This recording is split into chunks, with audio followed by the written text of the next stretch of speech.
Hello everyone.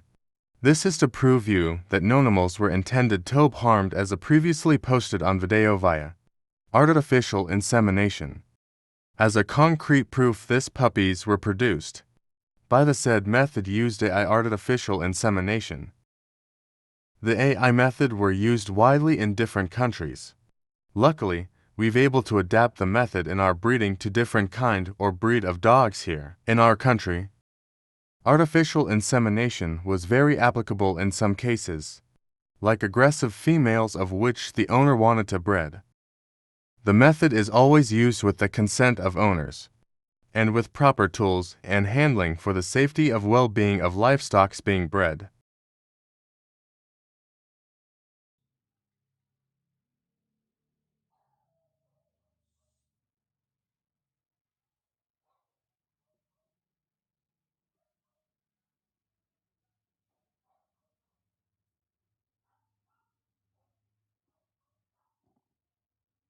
Magandang araw mga ka-dog style. Ito po si Boy Buraot. Isang malit lang na breeder. Magpapaliwanag lang ako tungkol sa AI, Artificial Insemination. Para po ito doon sa mga basher, no? Na sinasabi ang AI cruelty to animal. Ano yung masasabing cruelty to animal? Ito yung produkto ng AI insemination. No? Mahal na mahal ko ang mga alaga ko. Hindi ko sinasaktan ng mga alaga ko. Minamahal ko yan.